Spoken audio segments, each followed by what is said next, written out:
A small science ship, named Ethon, floated through silent space. It came from the Viric Union, a peaceful alien government. The Viric people loved knowledge. Their purpose was to explore faraway stars and learn new things. No warship. Just a team of scientists and explorers. Captain Irex, a calm and watchful Viric, stood on the bridge. He looked at the huge black screen showing distant stars. His crew was quiet. They had one mission: listen to signals from the unknown corners of the galaxy. Weeks before, an automated deep space probe had detected a strange pulse. It came from a star system nobody cared about. It was on this ship's map. The crew worried.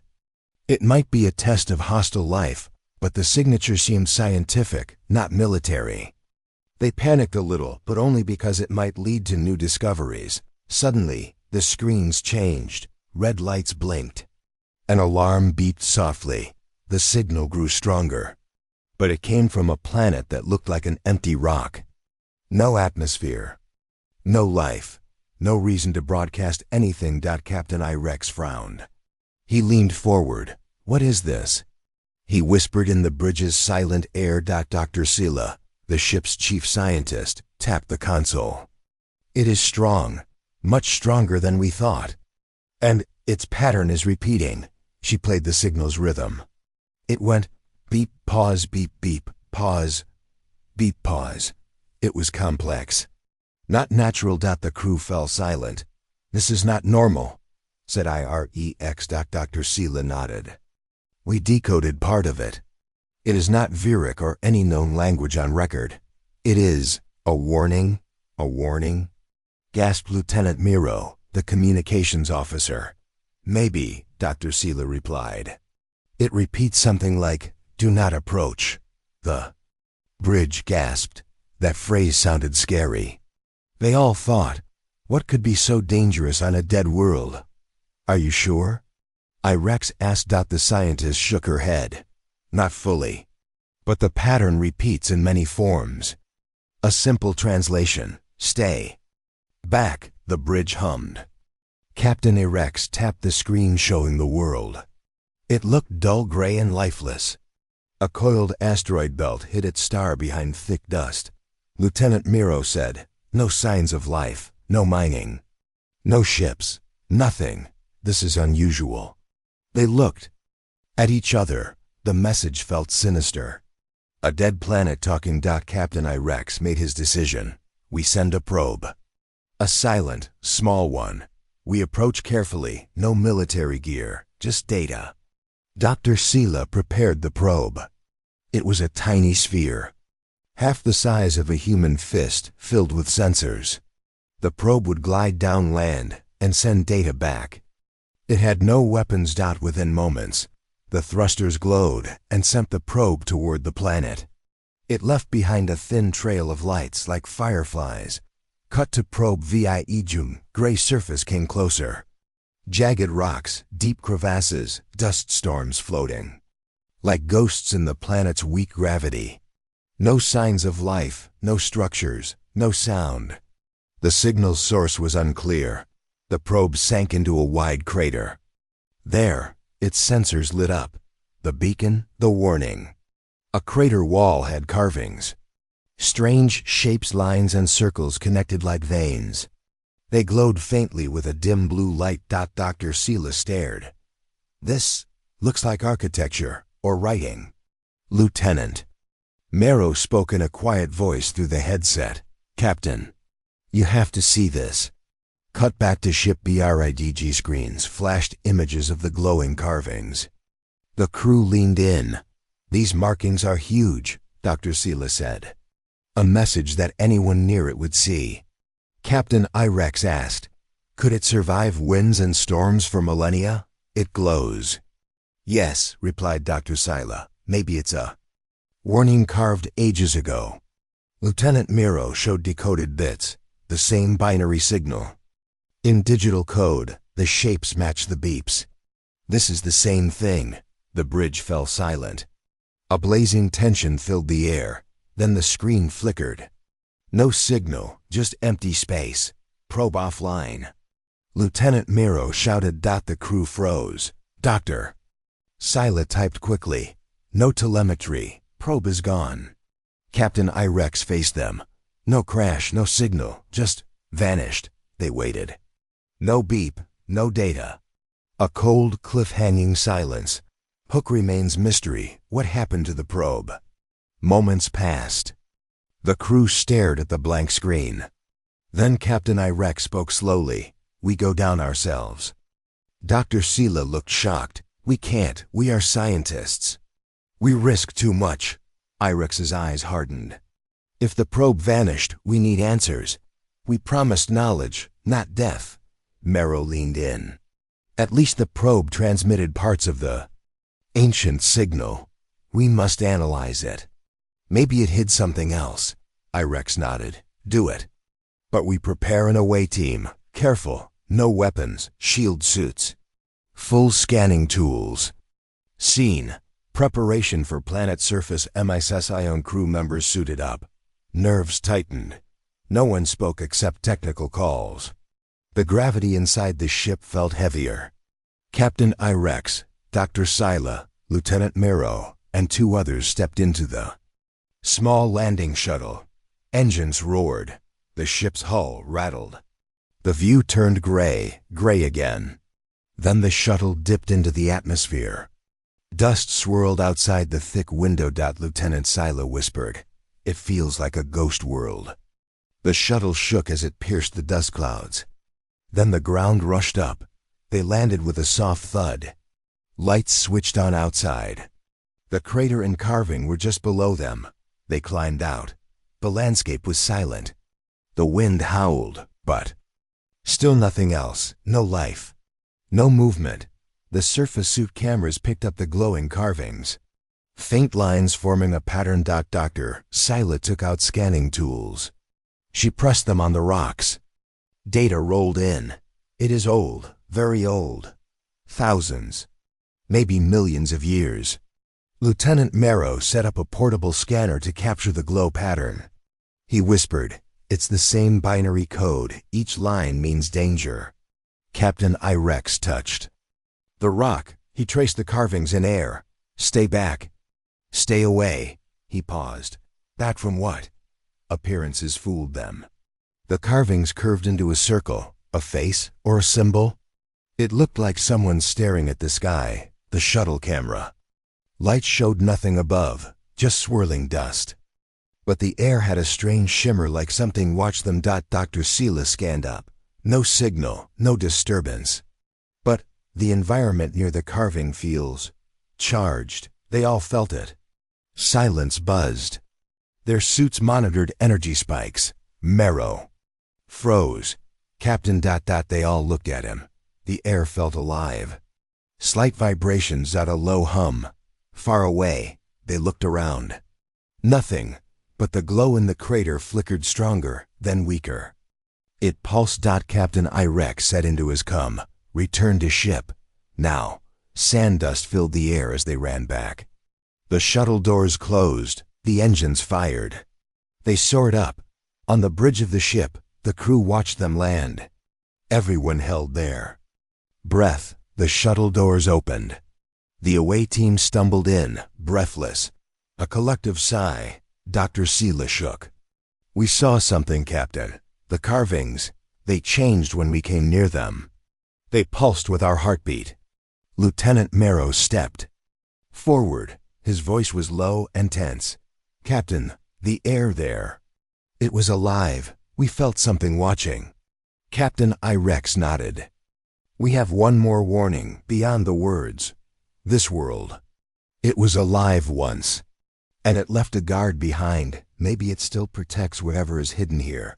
Dr. Sila frowned at her console. We recorded everything. The carvings, the hum. The data. We need to study it. Captain Irex looked out at the planet, visible through the viewport. Gray beauty, ruined world. Dead yet dangerous, he said softly. We came here looking for a signal. We found one. But we also found a question. What ruined this world? And what was so terrifying that its guardians still wake to warn us?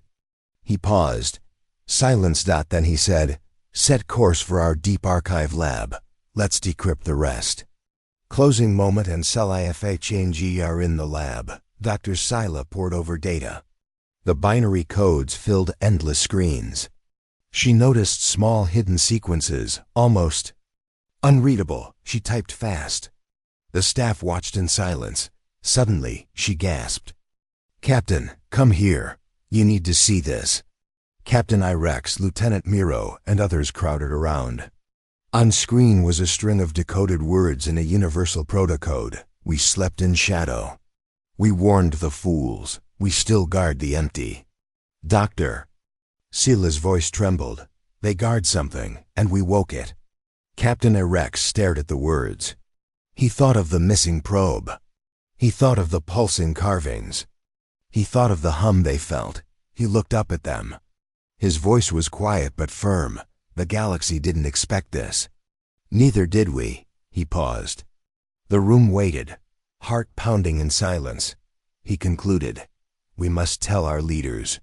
This warning is real, and we cannot ignore it." The screen flickered. A low internal beep. The crew froze. Then a final line flashed. "Earth." The word blinked on the screen, alone. No explanation. No context. Just one word. The lab went dark. The science ship Ethon floated silently in orbit. The crew had just returned from the strange planet below, a dead world that was very much not dead. Its glowing carvings, the vanished probe, the energy hum, and the last message on the screen. Just one word: Earth. No one spoke. No one moved. Captain Irex stared at the screen. The word still blinked. A single word from a forgotten world. A planet thought to be erased from history. He turned to Dr. Sila, the lead scientist. "Earth," he whispered. "It was supposed to be gone." Sila nodded slowly. "It vanished from the star charts over 500 years ago. The galaxy declared it erased." "By whom?" asked Lieutenant Miro, voice cold. Sila replied, "That's what no one knows." Captain Irex stepped forward. "Play the remaining data from the planet, all of it. Any buried codes, old messages, anything we missed." Dr. Sila typed quickly. Her fingers trembled. Scene 2, hidden memory, the data from the probe before it. Vanished had layers. Most of it was binary. But now, after decoding the new pattern from the carvings, the deeper files opened. A video file appeared. Very old, corrupted in parts, but still viewable. Sila looked shocked. This is human," the crew gathered. The video played. Video begins. Earth's final broadcast. The screen showed a man. He looked tired, with gray hair, scars, and a metal arm. Behind him, Earth's sky burned orange. Giant ships floated above ruined cities. He spoke directly to the camera. His voice calm but broken. "This is General Adrian Cade, commander of Earth's last fleet. To anyone listening, you came to our home, not with peace, but with fire. You looked at us and saw weakness. You wanted a slave world. You thought we'd bow. You were wrong." He took a breath. "We pushed back. We survived your bombs. We adapted to your tech. We copied your ships. Then we built better ones." He leaned closer. "We stopped speaking your language. And we stopped asking for peace." Behind him, Earth ships rose into the sky, black, silent, terrifying. Their designs were unfamiliar, almost alien. To the galaxy, this is not a threat. It's a warning. Do not come back. Do not follow. We're leaving. He looked to the sky again. "You call us monsters now. Fine. Monsters survive.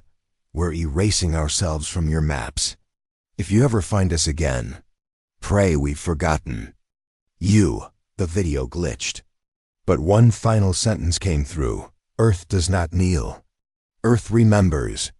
Then silence. Bridge goes quiet. No one said anything. Captain Irex clenched his jaw. So they survived. Lieutenant Mero stared at the screen. They not only survived, They evolved. Dr. Sela whispered, "The galaxy never told us this." "They erased the truth," Irex asked. "Why?" She answered, "Because the truth is dangerous." Scene 3. The Archive Conspiracy Scylla searched the Galactic Historical Network. The servers returned empty when she searched Earth. Then restricted. Then blocked. She frowned. "I'm getting denied access. Even I on a science vessel can't unlock these files." "By order of who?" asked Miro. Scylla paused. "The Central Council." Captain Irex stood tall. "They've hidden it. Covered Earth's history." "Why?" Miro answered. "Because they're afraid." Scylla said, "I'm going deeper." She pulled up ancient backups from private stations, data fragments, secret records, ghost logs. One entry appeared. File name, Earth Incident 513, eyes only. They opened it. It was a report from an alien fleet commander. He wrote about the day Earth went dark. Not destroyed, vanished. They left no trace. Their planet is hidden by a cloaking field. Their satellites self-destruct. Their solar system is surrounded by quantum mines. No ship returned. Another report followed. They built a fleet powered by an unknown energy. Not fusion, not antimatter. Something darker. We call it void energy. We do not understand it. One more log. If they return, we will not survive them again. Scene 4. Fear of the forgotten. The crew began to argue. "They're long gone," said one. "We don't know that," replied another. "They warned us," said a third. Irex raised a hand. "Enough. We have proof. Earth never died. It chose." "Silence," Scylla added. "And it watches us even now." The crew looked at her. She played a short clip. It was from the probe, just before it vanished. A sound file. The room filled with static, then a whisper. "Still watching." The voice was human. Scene 5. Council reacts. Irex opened a private channel. He transmitted all findings to the Viric. Union High Council. He expected a serious conversation. But within minutes, a response came. "Cease all transmissions. Return to safe zone. This investigation is now classified. Do not speak of Earth again. That was it. No thanks." "No debriefing." Irex stared at the message. "They knew," he muttered. "They always knew." Miro stepped forward. "Captain, they're scared." Scylla whispered, "They're more than scared. They're hiding something bigger." Scene 6. Signs in the stars. The crew couldn't sleep. That night, one of the junior navigators noticed something strange. "Sir, there's a ship near us." Everyone jumped up. Irex asked, "How close?" "Far, but too far to trace. It appeared seconds ago. Now it's gone." Scylla ran scans. No signature. No trail. But something left behind. A strange code in the ship's system. 4 words. "We saw your light." The crew stared at each other. Scene 7. The silence ends. Scylla said, "Earth didn't vanish. It stepped back. It hid. It evolved. Now we knocked on its door." Irex nodded, and it answered.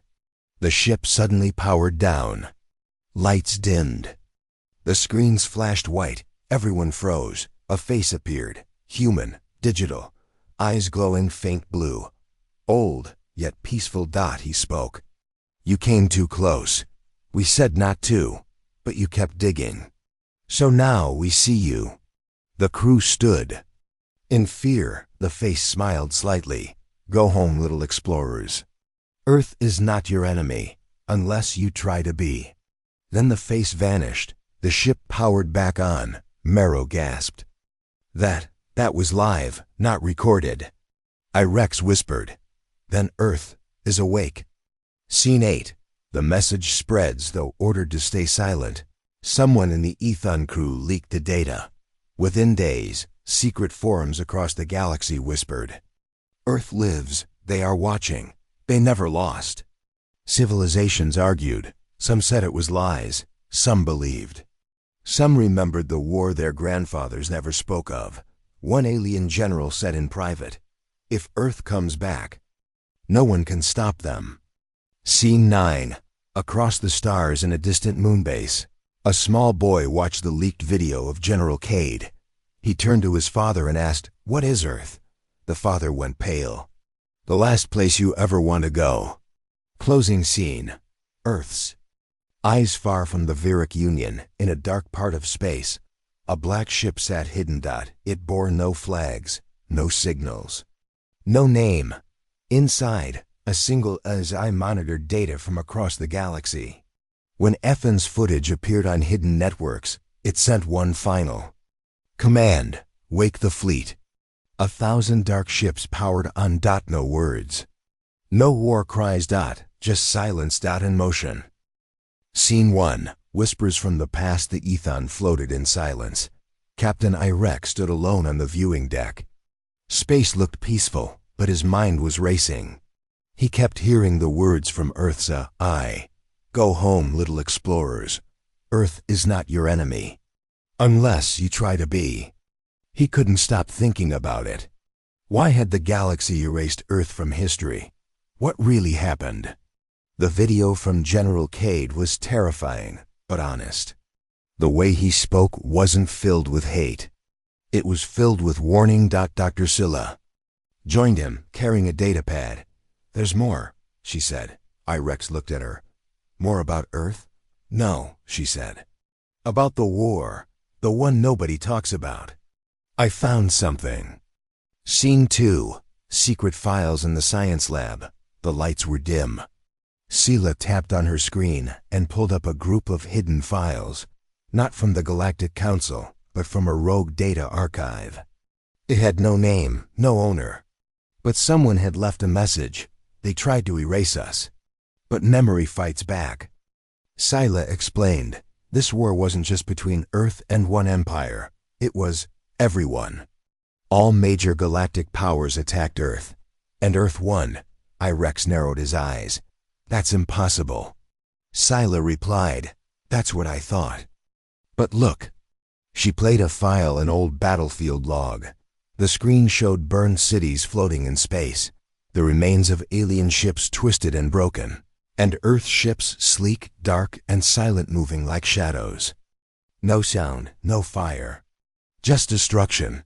A deep voice in the recording said, "We underestimated them. They turned everything into weapons. They hacked our ships mid-battle. They took over our minds. They knew our tactics before we did. Earth doesn't fight like us. Earth fights to end you." Scene 3. The Hive Council meeting far from Ethon. In a golden chamber on the capital world Veralia, the Hive Council gathered. Leaders from different species floated, walked, and slithered into the hall. A black screen stood in front of them. The head speaker, High Counselor Breath, spoke. "We must discuss the Earth matter." One alien laughed. "Earth is myth." Another hissed. "Earth is not myth.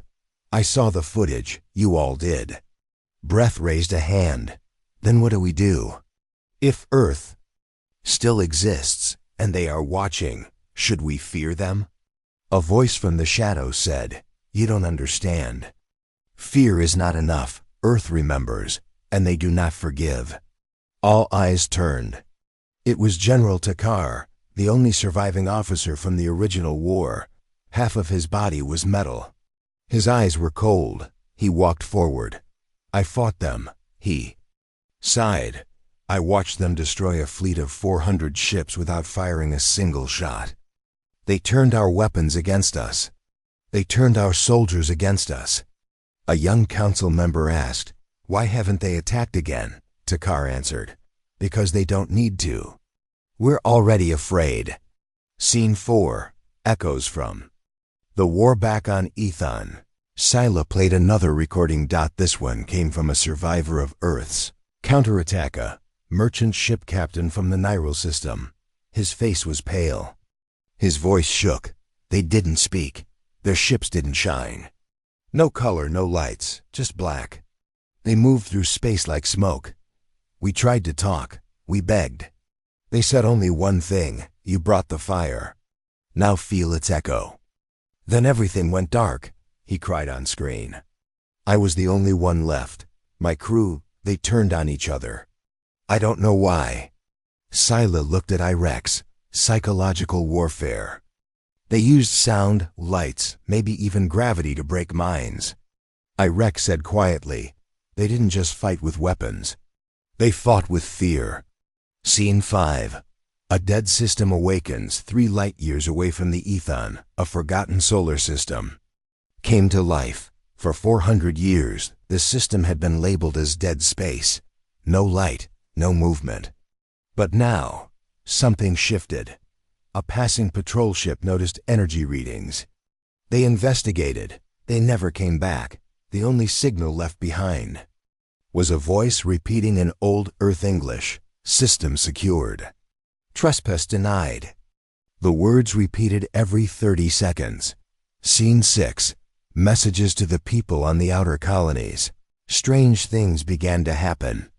Old Earth books appeared in libraries, though no one placed them there.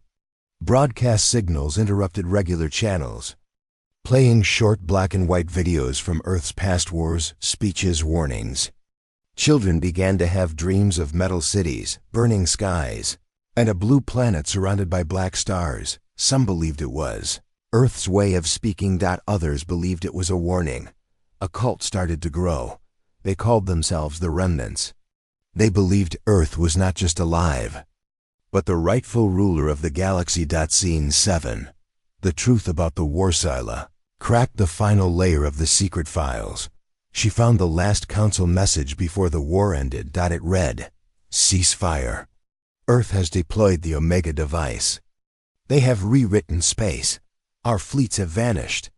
Not destroyed, just gone." Irex didn't understand. What does it mean? Scylla explained. They found a way to bend space and erase things from reality. Ships, systems, maybe even planets. Marrow joined them. You mean they have a weapon that doesn't kill, it deletes? Scylla nodded. Yes, and that's why the galaxy is afraid. Earth didn't just win.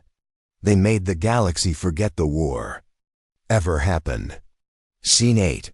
Earth's silence breaks again suddenly. The ship lights flickered. The main screen turned black. A new message appeared. This is Earth.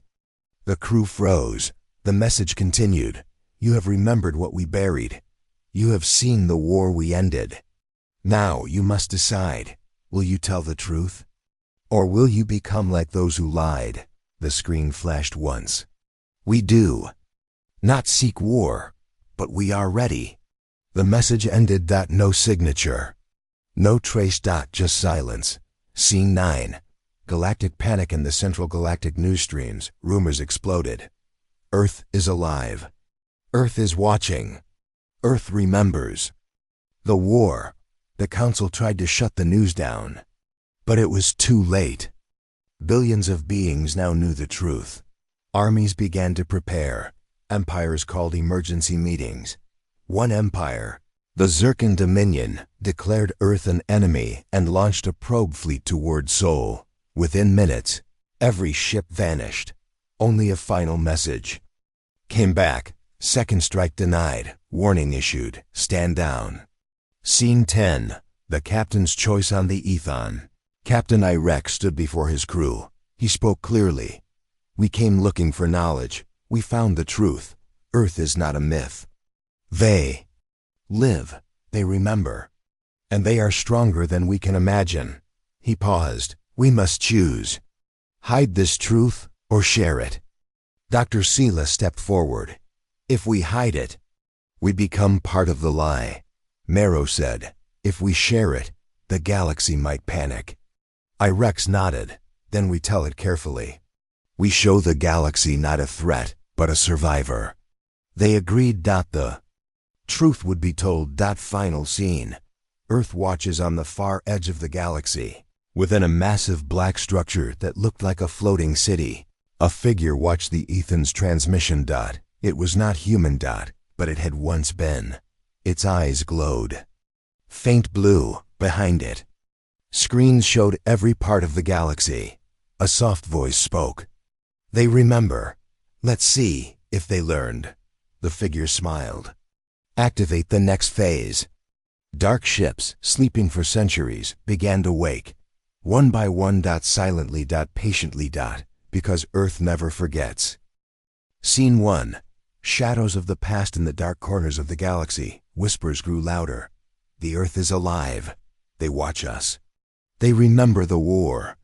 These words spread like wildfire among fringe worlds, forgotten colonies, and the poorest. Systems. In the outer rim, on a dusty mining planet called Varka 9. A small group gathered in an underground bunker. They called themselves the Remnants. Scene 2. The Remnants' creed. The leader was a woman called Lyra Solon. Her face was sharp, her eyes hard but full of fire. She stood before the crowd, her voice steady. We are the children of Earth's silence. She raised her hand. For centuries, we were told Earth was dead. A myth, a ghost story, but it is not. The crowd murmured. We remember the warnings, we hear the calls. The galaxy hides the truth, but we do not. She pointed at the star map behind her. Earth lives, and one day, it will rise again. The crowd cheered. Lyra smiled. But first, we must prepare. Scene 3. A hidden base far from prying eyes. The Remnants built their strength. Old ships, once forgotten, were repaired. Weapons, scavenged from battles long past, were sharpened. Training grounds buzzed with young fighters learning Earth's forgotten ways. Lyra walked through the base, her hand resting on an ancient relic, a small black cube engraved with strange symbols. This, she said quietly, is a piece of Earth's past. The key to the future. Scene 4. Trouble at the council. Back on Viralia, the Galactic Council was in chaos. The news of the Remnants and Earth's existence had shaken them. High Counselor Breath slammed his fist on the table. We cannot allow a rebel group to grow. General Takar nodded grimly.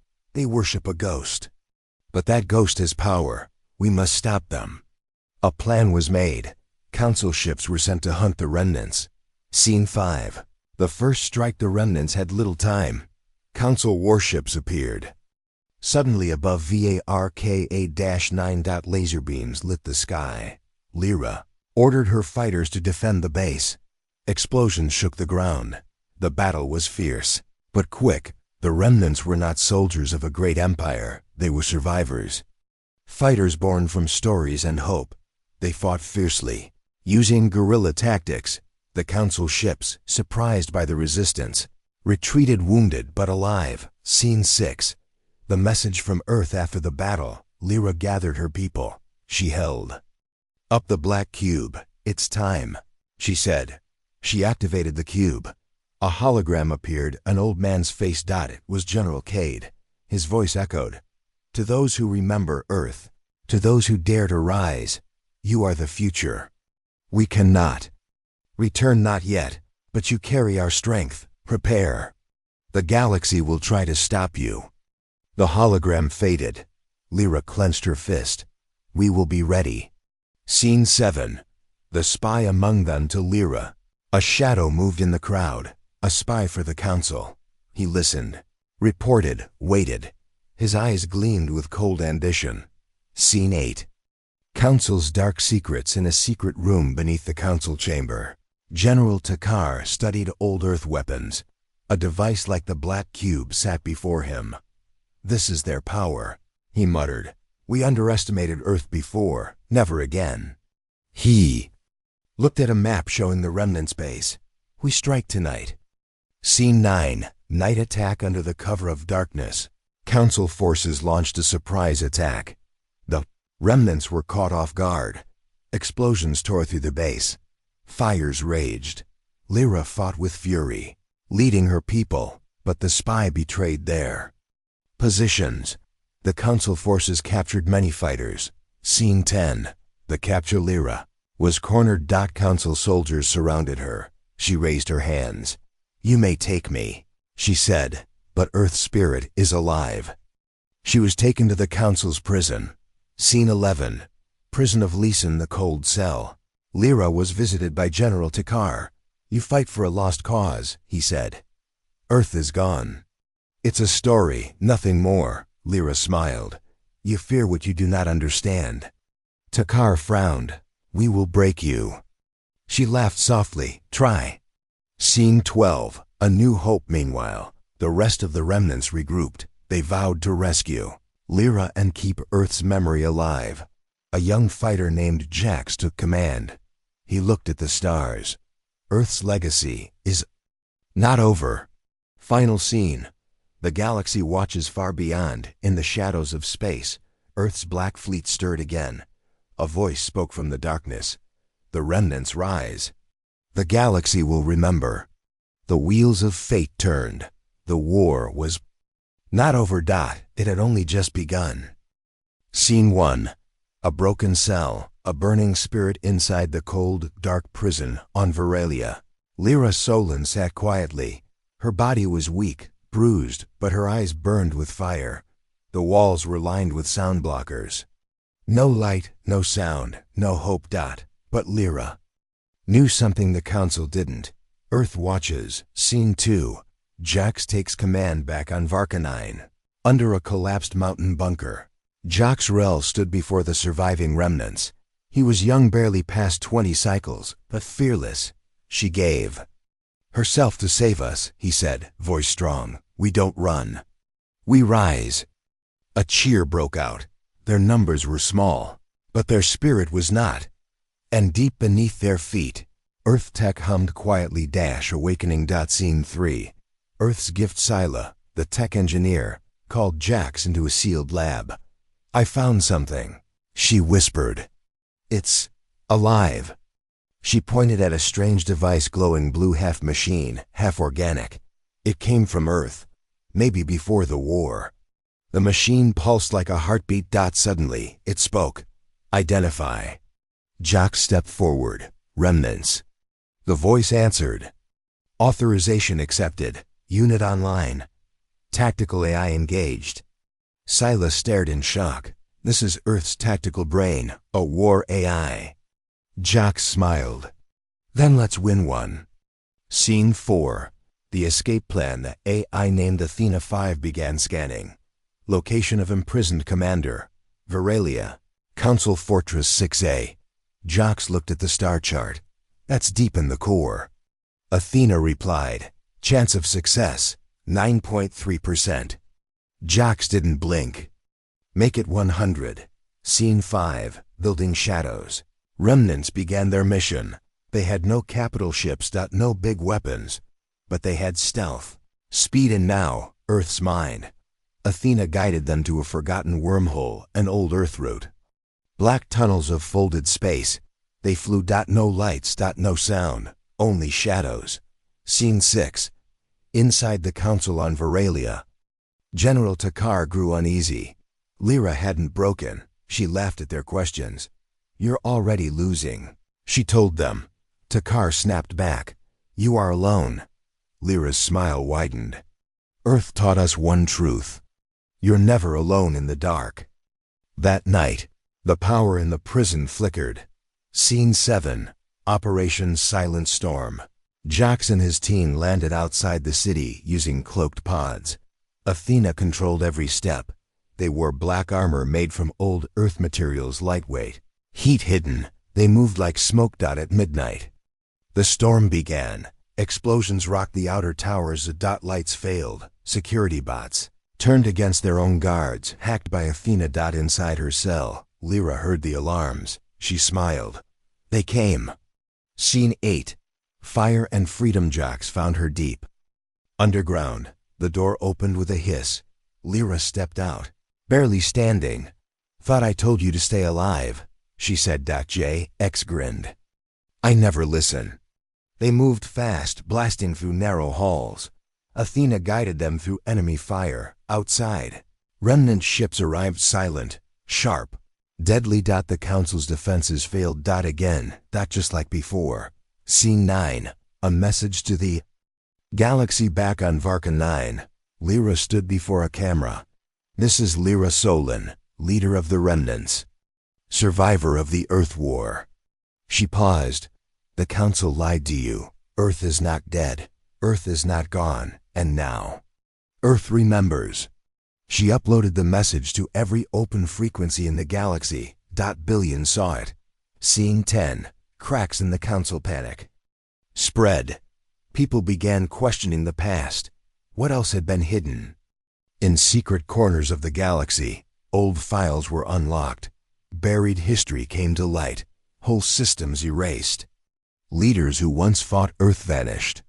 Technologies that no species could explain built by Earth. General Takar ordered a blackout. But it was too late. Scene 11. The Remnant Armada. The remnants were no longer just a small group. Now, exiles, rebels, scholars, and soldiers from across the galaxy joined them. Old captains offered their fleets. Young fighters offered their lives.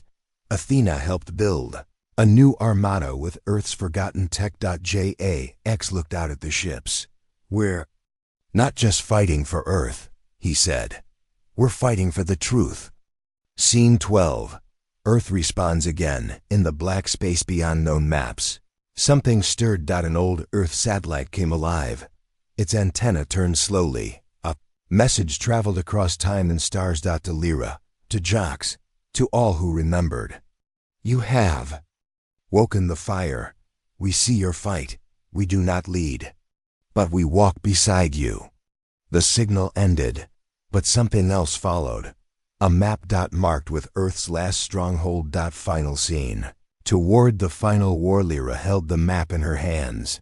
This is it, she whispered. Earth's true home.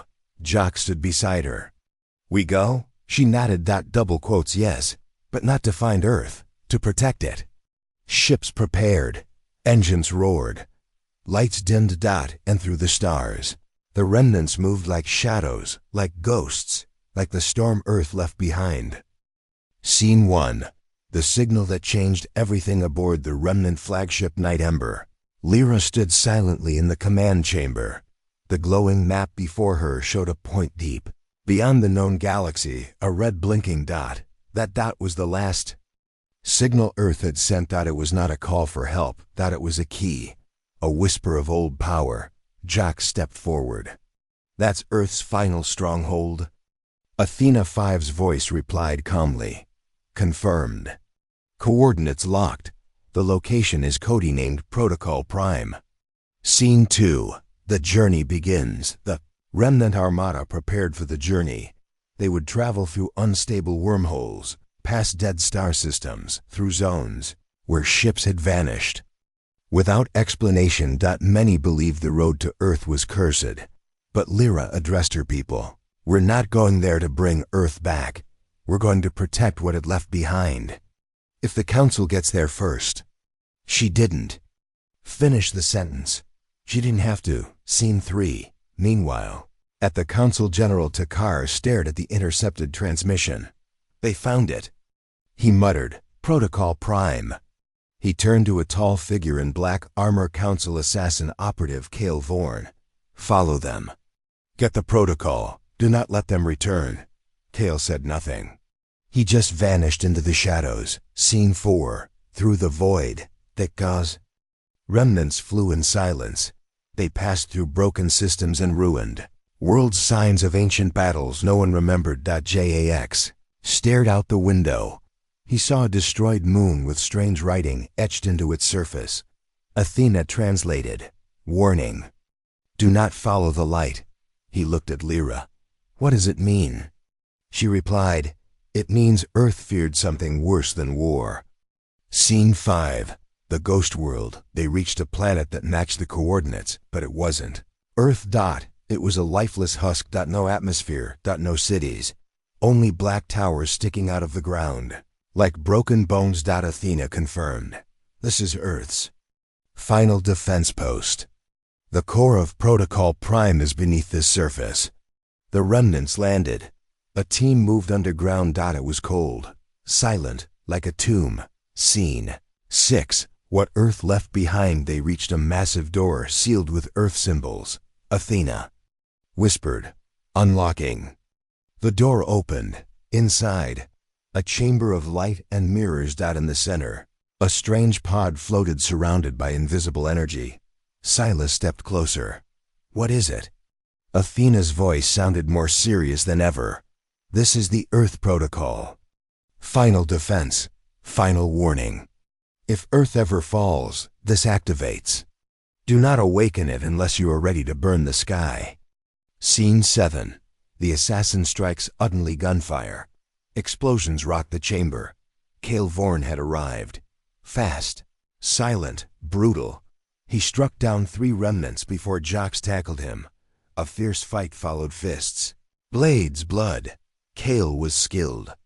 But Jox had purposed that he broke Cale's helmet, revealing cybernetic implants. "You're not fully human," Jox said. Cale replied, "Neither are you." "Not anymore." Before Cale could kill him, Lyra fired a blast to his chest. He fell back into the pit of the chamber, disappearing. Scene 8. The choice the protocol began to pulse. A female voice echoed from the pod. "Warning. Identity breach detected. Activate." Final Earth safeguard? Everyone looked at Lyra. She stepped forward, hands trembling. "What happens if we activate it?" She asked Athena. "It will create a shield around Earth's memory. All traces of its technology will vanish from the galaxy. No one, not even the remnants, can return again." Jox whispered, "That's the end." Lyra said quietly, "No, that's protection." Scene 9. The decision. Lyra placed her hand on the pod. Earth's symbol lit up beneath her fingers. Memories filled her mind, images of cities in flames, ships falling, and a young girl holding her father's hand as Earth disappeared from the stars. She opened her eyes. "I came to protect Earth, even from us." She nodded. "Activate Protocol Prime." Scene 10. Earth's last message. The pod rose. Light surrounded the room. A voice spoke, ancient, wise human. "If you hear this, then Earth's time is ended, but its purpose lives through you. You are not chosen. You are responsible. Protect what must remain hidden. Let the stars forget us so we may be remembered in truth." A bright wave of energy burst out from the pod. Ships in orbit lost connection. The Council's tracking systems failed. All known maps erased of Earth's coordinates. Scene 11. The aftershock. The remnants barely escaped as the base collapsed. Pod buried itself again. Everything went dark. In space, the remnant fleet regrouped. Athena's voice returned. "The protocol is active. Earth is now unreachable. Only memory remains." Jox looked at Lyra. "Did we just destroy our only way home?" She shook her head. "No, we saved what mattered." Scene 12. Across the galaxy, the Council tried to find Earth again but failed. Their maps showed blank stars where coordinates once were. Takar screamed in rage. Cale was declared dead. The Council grew desperate, but whispers spread across the galaxy. "Earth is gone. Earth chose to disappear. The remnants made sure we never forget, but never return." Final scene. Legacy in the stars. Lyra and Jock stood together. Behind them, a new banner flew. The remnant crest, a fusion of Earth's symbol and their own. "We are not Earth," she said. "We are what Earth left behind. And the galaxy will never be the same." The stars above them glowed softly. Somewhere, far beyond reach, Earth rested in peace. Unseen, unbroken, unchallenged. Scene 1. Whispers in the dark. Across the galaxy, people began to whisper. Not about the Council, not about power, but about Earth. Children drew symbols they'd never seen before. Earth's ancient crest. Old machines powered on with no command. Strange messages appeared in unconnected systems. Earth still breathes. The remnants had buried Earth's location, but its echoes could not be silenced. Scene 2. The Council panics. General Takar stormed into the high chamber. "We have lost control." His voice echoed off golden walls. "Planets refuse Council orders. People speak of Earth as if it were a god." A Council elder, face covered by a silver mask, answered coldly, then give them a new god. Takar's eyes widened. You want to replace Earth? The elder nodded. Rewrite history. Erase the remnants. Let Earth be. A warning. Scene 3. Rise of the False Earth. Soon after, a grand announcement went live across all networks. Giant ship appeared in orbit of neutral worlds, a floating cathedral of metal. From it, a voice spoke. We are the Eternal Order. We carry Earth's true word. The remnants lied. We are the guardians of the final flame. The Council had created a fake Earth cult to twist the story and gain back control. Some believed it. Others didn't. Scene 4. The remnants respond. Lyra stood in the center of the remnant flagship. Jocks paced beside her. They've made Earth into a weapon. He growled. Athena 5 spoke. The Council has launched memory attacks. AI virus is rewriting Earth's history. Scylla, monitoring the systems, gasped. Our allies, some are turning against us. Lyra nodded. They think the story is just a story. We have to show them it's real. Jocks frowned. But Earth is sealed. We can't go back. She looked at him, calm and clear. Then we bring Earth's voice to them. Scene 5. The voice of truth and secret. The remnants broadcasted a new message. This is not Earth's return. This is Earth's memory. We do not rule, we remind. We will never become the thing we fought. One by one, systems across the galaxy began rejecting the Eternal Order. Rebels began painting Earth's crest on buildings. Pilots defected. Soldiers laid down their weapons, but not all. Some still believed in fear, and fear has teeth. Scene 6. The betrayal on the mining. Moon Tyrell 7. A remnant outpost was attacked. It wasn't the Council. It was someone they trusted. Rovik, a former remnant commander, had joined the Eternal Order. He captured a working Earth artifact, a memory sphere. In a broadcast, he spoke. Earth is power.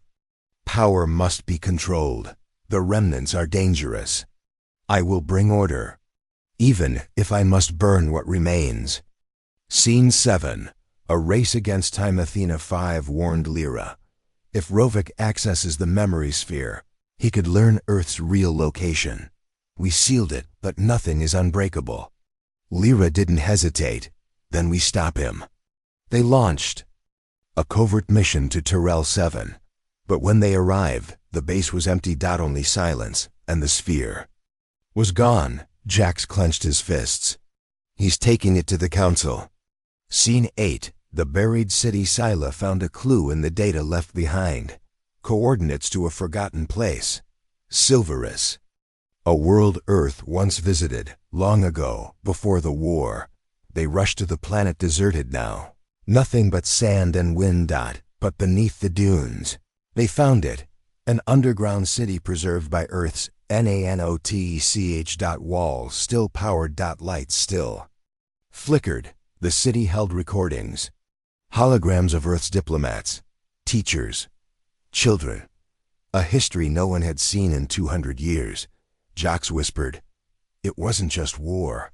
Lyra nodded. It was life. Scene 9. Rovik's broadcast. Just as hope rose, Rovik went live on every galactic channel. He held the memory sphere high. Behind him stood the Council elders. We have the truth now, he said, and we will own it. Earth's strength will be ours. His voice grew louder, darker. You will kneel to the new order or be forgotten. Billions watched. Billions believed. Scene 10. The response. Lyra stepped onto her ship's command platform. She opened her own channel. She didn't shout. She didn't threaten. She simply spoke. Earth is not a crown. It is a scar, a lesson. If we forget the pain, we lose the purpose. She pressed a button and showed the recordings from Silverus. Children playing, doctors healing, writers dreaming. Real people, real peace, not war. Not control. Scene 11. Fracture in the Council. The message hit harder than weapons. Within the Council, some began to question. One elder removed their mask on live broadcast. a woman. Human. Tears in her eyes. I was there, she said. I saw Earth fall. We caused it. The broadcast cut, but the damage was done. Cracks spread in the Council's unity, and Rovek saw his power slipping. Scene 12. Prelude to War. Athena detected Council fleets moving. Big ones, all toward one place, Silverus. They want to erase the city, Jack said. They want to end the truth. Lyra stared out at the stars. Then, this is where we stand. Final scene. The stand begins. Remnant ships took position over Silverus. Not many. Not enough, but willing. Lyra looked at her crew. This is not for Earth. This is not for us. This is for everyone who deserves the truth. A pause, and if we fall, make sure the stars remember our stand. The first Council ships appeared in orbit. And so began the battle. Not for land. But for memory, for truth, for the echoes of Earth. Scene 1. Silence before the storm. The planet Silverus slept beneath the stars. Its skies were calm. The underground Earth city, hidden for centuries, glowed softly, alive again. But above, the war had arrived. Hundreds of Council ships appeared, dark, silent, watching. On the surface, Lyra stood tall at the command base. Jax stood beside her, checking weapon systems. His jaw was tight. They brought everything, he said. Destroyers, flame ships, even atmosphere burners. Lyra nodded. They want to erase Earth's truth. She looked up. Let's make it unforgettable. Scene 2. Last words before the battle. Lyra gathered her people, remnants, rebels, scientists, even old pirates who had joined them after hearing Earth's message. She spoke slowly. Earth didn't die because it was weak. It died because it refused to become a monster. If we do the same today, we do not lose. We live right. Scylla, holding her old Earth medallion, whispered, "We're ready." Athena 5's voice echoed over the speakers. Incoming strike in 120 seconds. Scene 3. First fire. The Council struck first. Orbital cannons fired plasma waves, melting stone and sand. The remnant shields held. Barely. Fighter squadrons shot into the air. Explosions painted the sky. Jax flew his jet low, dodging enemy fire, blasting enemy drones from the air. I'm not dying before I see what's in Earth's lost libraries, he shouted. In space, a remnant cruiser ran the Council warship, taking both down. Scene 4. Betrayal again. In the middle of the chaos, a familiar voice returned. Rovek. He landed near the old Earth chamber with Council troops. He wore black armor now, carrying the memory sphere like a trophy. This is where Earth's secrets die, he told Lyra, pointing his weapon at her. She stepped forward, unarmed. You think power will make you more than what you are, she said. You're wrong. He snarled. You lost already. Scene 5. Rovek versus Jax. Jax landed behind Rovek and fired, but Rovek dodged. The two clashed blade against blade. Fire and steel. Memories of old missions and lost friends burned in their eyes. You used to believe, Jax yelled.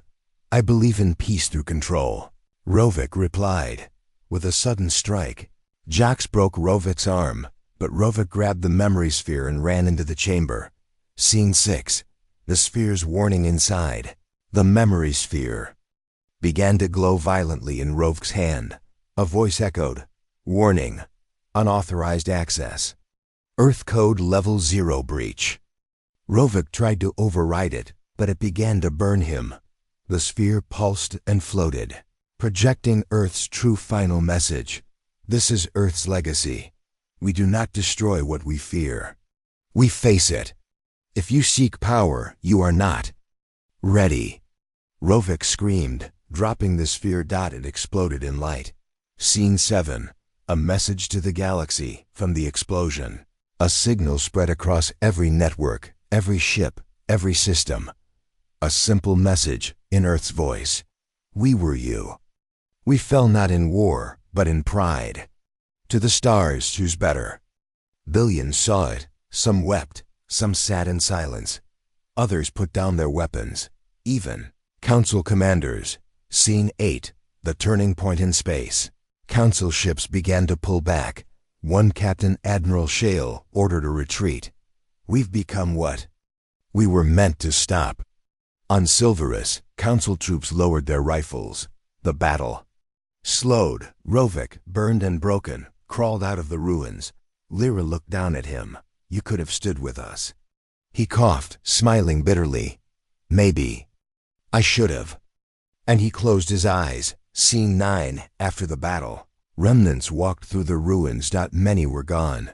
Brave names, good hearts, but Silverus was safe. The city stood. The memory lived. News spread fast. The council fractured. Some leaders resigned. Others disappeared. The eternal order collapsed. People began building statues of Earth, not as a god, but as a reminder, a lesson. Scene 10. Lyra's final speech. Weeks later, Lyra stood before the galaxy in a live broadcast. No weapons, no threats, only truth. We are not Earth. We never will be. But we carry what Earth wanted the stars to remember. That freedom is not a gift, it's a choice. And every day we choose again. Behind her, the Earth crest lit up, not in fire, but in hope. Scene 11. Athena's revelation. Athena 5 approached Lyra one last time. The Earth seal is now locked forever. No one will find it again. Are you ready to let it go? Lyra nodded. Earth gave us its story, that's enough. Athena paused, then played one final audio file, a voice. Familiar, warm. Lyra single quotes S father. He had recorded it before Earth fell. If you hear this little light, you've done well. Don't look for me. Just keep going forward. She closed her eyes and smiled. Final scene. A new beginning. Jax and Sela joined her on the platform as ships left Silverus, carrying the message of peace. The remnant banner was no longer a secret. It flew proudly, not to rule, but to remind. Across the stars, schools taught Earth's history. Not the weapons, not the fall, but the final lesson. A voice echoed through time. Let no world forget. Let no people repeat. Let Earth be the end and the beginning.